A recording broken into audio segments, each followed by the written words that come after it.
అందరికీ నమస్కారం. Welcome to news local. అంగరంగ వైభవంగా పునీత మరియు మగ్దలేనమ్మ పండుగ మండపేట ఆర్సీఎం చర్చిలో ఘనంగా జరిగింది. రోమన్ కాథలిక్ సంఘానికి చెందిన ఆర్సీఎం చర్చి ఆవరణలో ఏలూరు మేత్రాసన బిషప్, విశాఖ అతి మేత్రాసన పాలనాధికారి డాక్టర్ పొలిమేర జయరావు, కాథలిక్ సంఘ్ ఫాదర్, సిస్టర్స్, పెద్దలు, సంఘ సభ్యులు సుమారు 2000 మంది తరలివచ్చి ఈ పండుగను ఘనంగా జరిపించారు.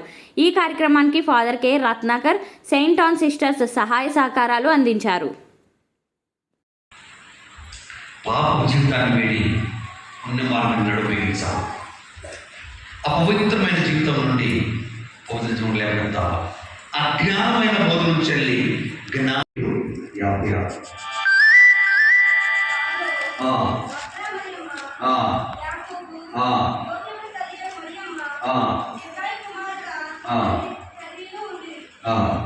చదువు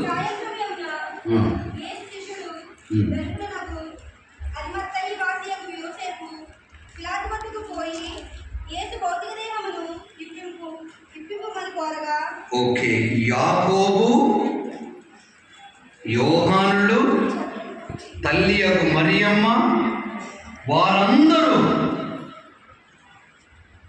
కలిసి యేసు ప్రభువుని చూస్తూ తల్లడిల్లుతున్నటువంటి యేసయ్య చెంతన నిలుస్తూ తమ ఆశలు అడియాశలు అవుతున్నటువంటి పరిస్థితుల్లో ఈ యొక్క సాక్ష్యం ఇవ్వడానికి, అనుభూతి ద్వారా పొందినటువంటి అనుభూతిని పంచుకోవడానికి ఆ మద్దల యొక్క మార్పు తను తాను చేయించడం, తను తాను తెలుసుకోవడం, తను తాను తెలుసుకున్న తర్వాత మగ్దల మరియా మధ్యస్థ ప్రార్థనగా ఎదురు చూస్తున్న వారందరి వరకు ప్రార్థన చేద్దాం. క్రీస్తు రక్త శరీరాలు పుష్టిగా భుజించి లోపలే ఆసక్తి అవకాశం కలుగుతుంది. అప్పుడు ఏమన్నాడు ఆయన? 6వ అధ్యాయం 53-56 యోహాను సువార్తలో, నా శరీరాన్ని భుజించి నా రక్తాన్ని పాటించిన వాడు నిత్య జీవం పొందుతాడు. ఆ నిత్య జీవానికే ఈ ప్రార్థనలు, ఈ పూజలు, ఈ కానుకలు, ఈ హోమాలు, ఈ ప్రార్థన, ఇవి కనుక జరగకపోతే మనిషికి మనిషి శత్రువుగా మారుతాడు. మనిషికి మనిషి మహా దుర్బలమైనటువంటి పరిస్థితులు జీవిస్తాడు. అప్పుడు ఏమవుతుంది? శాంతిని కోల్పోయి అశాంతి గురవుతుంటాడు. కనుక దేవుని ప్రేమైన బిడ్డలారా, బంగారం కుటుంబిస్తున్నట్లుగా దేవుడు వారిని పరీక్షించను, దహన వారిని అంగీకరించినట్లుగా వారి ప్రాణాలను అంగీకరించను. ఈ జీవితంలో ప్రభు తెలుసుకోవాలంటే కంటికి రెప్పల ఆ కూతుర్ని కాపాడుతూ దైవ మార్గాన్ని నడిపించింది. ఇలా మార్చడం వంటి ఆమె దేవుడు చనిపోయారని ఒకరు విన్నాం, తల్లడిల్లిపోయింది.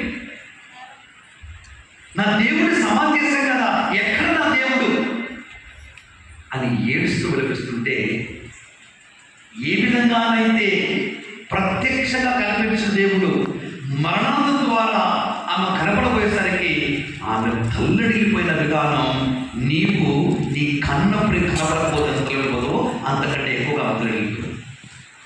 విశాఖ అతిమేత్రాసనము మండపేట విచారణలో ప్రతి సంవత్సరం జరుగుతున్న రీతిగానే జూలై 22వ తారీఖున పునీత మరియ మగ్దలేనమ్మ గారు పండుగను ఘనంగా కథోలిక సంఘస్థులందరూ కూడా కొనియాడుతున్నారు. యేసుక్రీస్తు వారు మరణించి 3వ రోజున ఉత్థానమైన మొట్టమొదటిగా దర్శనం పొందినటువంటి గొప్ప విశ్వాసి, భక్తురాలు, పాపముల నుండి విముక్తి పొంది హృదయ పరివర్తనకు నిదర్శనముగా ఉన్నటువంటి గొప్ప ధన్యజీవి పునీత మరియ మగ్దలేనమ్మ. ఆమె మధ్యస్థ ప్రార్థన సహాయంతో మా మండపేట విచారణలో ఉన్న కథోలిక సంఘము ఈరోజు ఈ పండుగను కొనియాడుతుంది. ఈ పండుగను మా విచారణ గురువులు రెవరెండ్ ఫాదర్ కె రత్నాకర్ గారు, మా విచారణ కౌన్సిల్ మెంబర్స్ ప్రెసిడెంట్ గారు అయినటువంటి జంప రాంబాబు గారు, వారి సహపెద్దనైనటువంటి మట్ట ఆదినారాయణ గారు, కొల్లి చిన్నారావు గారు, ఆనందరావు గారు, జోజుబాబు గారు, మార్గని రాంబాబు గారు, వారితో పాటు ఇంకా అనేక మంది పెద్దలు, విచారణలో ఉన్నటువంటి యువకులు, వారికి ఆలోచన చెప్పి అనేక విధాలుగా సహాయం చేస్తున్నటువంటి ఉపదేశ మాస్టర్లు, మరి ముఖ్యంగా సెయింట్ ఆన్స్ సిస్టర్స్ మఠకన్యులు ఈ పండుగను ఘనంగా కొనియాడుటలో విచారణ గురువులకు ఎంతగానో సహాయం అందించాలనటలో ఎంత మాత్రము అతియోశక్తి లేదు. కనుక ఈ